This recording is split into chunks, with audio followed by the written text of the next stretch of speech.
ये जोधपुर पुलिस का एक्शन है जो 2000 किलोमीटर जाकर आरोपी को दिन दहाड़े दबोच लेती है, तो किसी के घर को फिल्मी स्टाइल में घेर कर दबोचती है, तो किसी अपराधी को घर में घुसकर अंधेरे में भी ढूंढ निकालती है।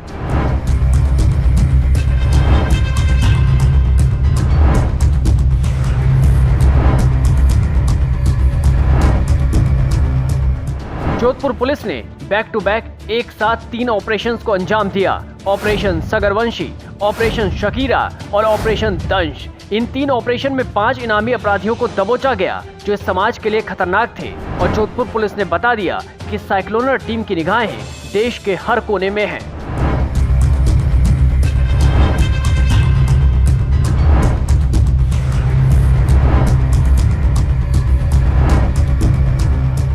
तो सबसे पहले बात ऑपरेशन सगरवंशी की, जहां पुलिस अपराधी की तलाश में 2000 किलोमीटर दूर गोवा पहुंची, गश्त लगाया, शिकार का इंतजार किया और दिन दहाड़े धर दबोचा। इस अपराधी का नाम है भागीरथ। आईजी विकास कुमार ने बताया कि कुख्यात तस्कर भागीरथ पहले गांजा और अफीम की तस्करी करता था। मध्य प्रदेश, मणिपुर और झारखंड सहित अलग अलग राज्यों से नशे की खेप राजस्थान के तस्करों को सप्लाई करता और पकड़े जाने के डर से ठिकाना और धंधा दोनों बदल लिया और 2000 किलोमीटर दूर गोवा में जाकर शराब की धारा बहाने लगा। इस बार की कार्रवाई गोवा के कोलबा, कलांगुट और मडगांव इलाके में हुई और उसकी अगली कड़ियों के रूप में कापरडा, धोरीमन्ना और बालोतरा में अलग अलग ठिकानों पर दबिश देकर अलग अलग अपराधी पकड़े गए। जिनमें पकड़ा गया सबसे बड़ा सूत्रधार स्वयंभू सरगना है। उसका नाम है भागीरथ पुत्र गोवर्धन राम, बुढ़ामालानी क्षेत्र का निवासी है। इसकी गिरफ्तारी पर 50,000 रुपए का इनाम था। दर्जनों मुकदमे हैं इस पर, मादक द्रव्यों की तस्करी के, अवैध शराब के, वाहन चोरी के, मारपीट के, आर्म्स एक्ट के, फायरिंग के, हमले के। दर्जनों मुकदमे दर्ज। पिछले 7 सालों से फरार चल रहा था।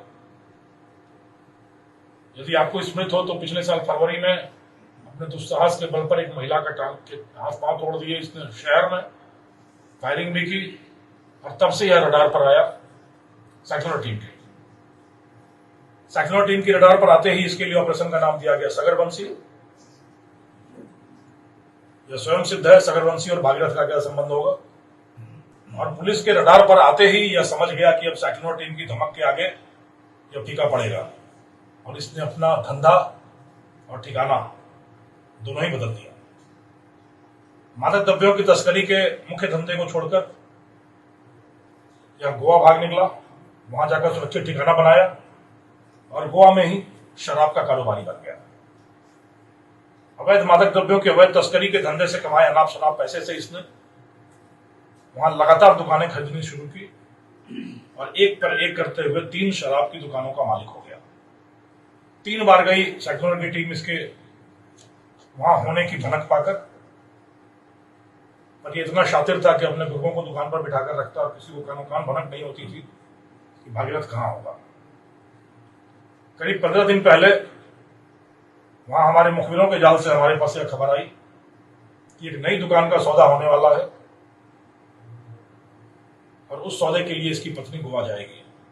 इसकी पत्नी पर निगाह रखी गई तो उसने अपना फोन यहीं छोड़ा ताकि पुलिस को यह न पता चले कि वह गई है और बड़े गुप्त तरीके से वो गोवा पहुंच गई और हमारी पटकथा तैयार थी। मुखबिरों से पता चला कि अमुक दिवस को मडगांव के शॉपिंग कॉम्प्लेक्स में खरीद बिक्री का कागज तैयार कराने और नोटरी कराने के लिए वह आएगा। जहां पुलिस को पता चला कि भागीरथ आने वाला है, पुलिस ने भी जाल बिछा रखा था और भागीरथ को गिरफ्तार कर लिया गया। जब आरोपी को पकड़ा गया तो देखिए उसने क्या कहा। क्या नाम? भागीरथ। क्या करता है? मैं यहाँ दारू का काम करने के लिए आया था, दुकान लेने के लिए। भागीरथ ने पकड़े जाने के बाद अपने पत्नी को खूब कोसा और कहा कि उसी के चक्कर में इस धंधे में कूदा था। पत्नी की पैसा कमाने की जिद ने भागीरथ को एक अपराधी बना दिया। भागीरथ की गिरफ्तारी के बाद उसने पुलिस टीम को जानकारी दी, जिसके बाद बाड़मेर के धोरीमन्ना इलाके में स्थित एक बीएड कॉलेज के मालिक दिनेश को भी दबोचा गया। बीएड कॉलेज का संचालक दिनेश भी भागीरथ का सहयोगी निकला। उसके निर्देश में कई तस्कर नशे की सौदेबाजी करते थे और कॉलेज मालिक बनकर ईमानदारी का चोला पहने दिनेश पुलिस टीम की निगरानी रखता था। दिनेश की गिरफ्तारी के बाद पुलिस को पता चला कि उसके पास रहने वाला राकेश मतवाला भी इसी प्रकार के अवैध धंधे में लिप्त है। वो चित्तौड़गढ़ और मध्य प्रदेश के नीमच से नशे की खेप लाकर सप्लाई करता और तस्करी के रुपयों से राकेश ने दिनेश की साझेदारी में आलीशान कोठी बना ली थी।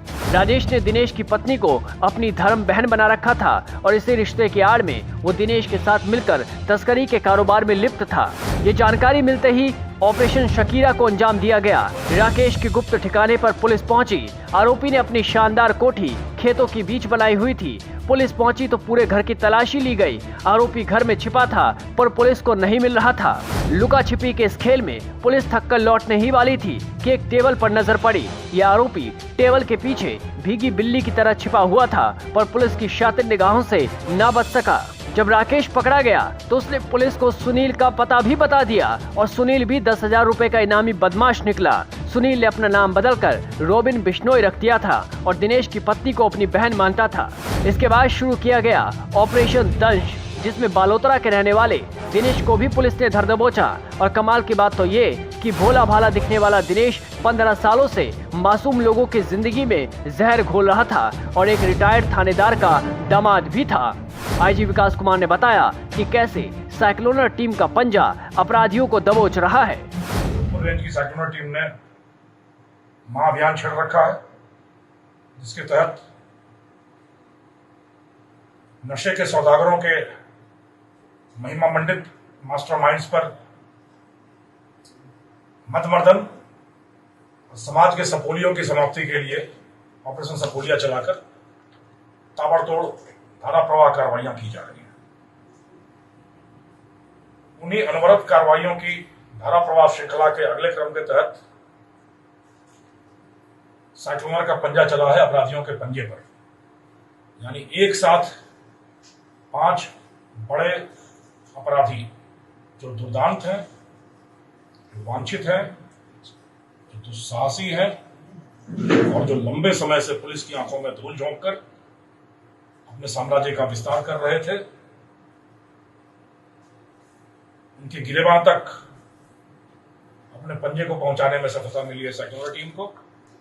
3 ऑपरेशंस एक साथ सफल हुए हैं। ऑपरेशन सगरवंशी, ऑपरेशन शकीरा और ऑपरेशन दंश। 3 अलग अलग ऑपरेशन एक साथ सफल और 5 बड़े अपराधी पुलिस की गिरफ्त में। यह इस चीज का भी परिचायक है कि साइक्लोनर सेल की सफलताएं सिर्फ इत्तेफाक नहीं होती, सिर्फ संयोग नहीं होती, कड़ी मेहनत और योजनाबद्ध तरीके से कार्रवाइयां करके अपराधियों को उनकी मंजिल काल की कोठरी तक पहुंचाया जाता है। इस बार 1,20,000 रुपए के 5 इनामी पकड़े गए हैं और देश के कोने कोने से पकड़े गए हैं। इन कार्रवाइयों के साथ देश के 19 राज्यों तक साइक्लोनर टीम की धमक पहुंच चुकी है। आईजी विकास कुमार ने बताया कि साइक्लोनर टीम की धमक देश के 19 राज्यों तक पहुंच चुकी है और अपराधी कितने भी शातिर क्यों ना हो, साइक्लोनर टीम की रेंज से दूर नहीं है।